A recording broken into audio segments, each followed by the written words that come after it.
সকালের সূর্য তখন সবেমাত্র উদীয়মান। বাড়ি থেকে বেরিয়েছি একটা নতুন কাজের উদ্দেশ্যে। অনেকটাই দূর যেতে হবে, তাই জন্য একটু সকালেই বেরিয়েছি। গ্রাম্য রাস্তার দুই ধারে মাঠ ভরা সবজি ক্ষেত পেরিয়ে আমরা এগোচ্ছি আমাদের গন্তব্যের দিকে। অসাধারণ লাগছে, সকালের সৌন্দর্য আর গ্রাম্য পরিবেশ যেন এক মাধুর্যের সৃষ্টি করেছে। সেটা খুবই দেখতে সুন্দর এবং চমৎকার।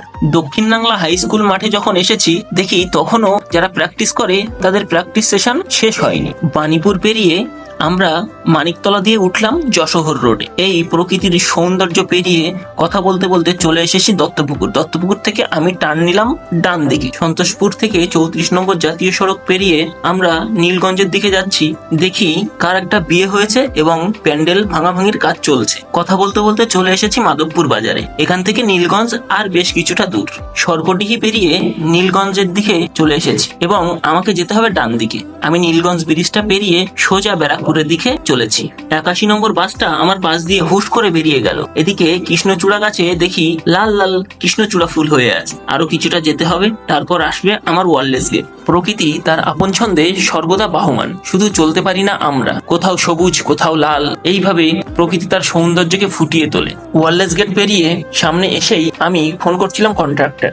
এদিকে দেখি একটা সুন্দরী মেয়ে এত সকালে বাজার করতে বেরিয়েছে। সবাই সবার কাজ নিয়ে সকাল সকাল বেরিয়ে পড়েছে। কেউ সবজি বিক্রি করছে, কেউ ফুল বিক্রি করছে, আর আমি তখনও অপেক্ষা করছি আমার কন্ট্রাক্টরের জন্য। কন্ট্রাক্টর আসতেই তার পিছু ধাওয়া করলাম। 15 হাত কালীতলায় এসে পৌঁছেছি। যে জায়গাটায় কাজ সেটা হলো মোহনপুর পঞ্চায়েতের মধ্যে পড়ে এবং ব্যারাকপুর 2 নম্বর ব্লক।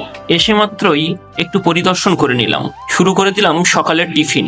রাত্রে যে ঘরটায় থাকবো সে ঘরটা আমি একটু ঝাঁটা দিয়ে ঝাড় দিয়ে নিলাম। ঝটপট করে শুরু করে দিলাম আজকের কাজ, এবং কতটা কাজ হবে সেটা ঠিক বলতে পারছি না। তবে তার মাঝে দেখি একটা মাচালা এসেছে, তাই একটা বাড়ির বিড়াল এসে সেই মাচালাকে তার বাড়িতে ডেকে নিয়ে যাচ্ছে। এটা দেখে বেশ ভালো লাগলো। পেন্সিল দিয়ে মোটামুটি আমি মাপ যোগ করে নিলাম। তারপর কিছুটা স্কেচ করে আমি রং করা শুরু করলাম। কিছুটা কাজ করে দেখি দুপুর নেমে এসেছে, খেতে যেতে হবে। কাজ দেখাতে থাকবো।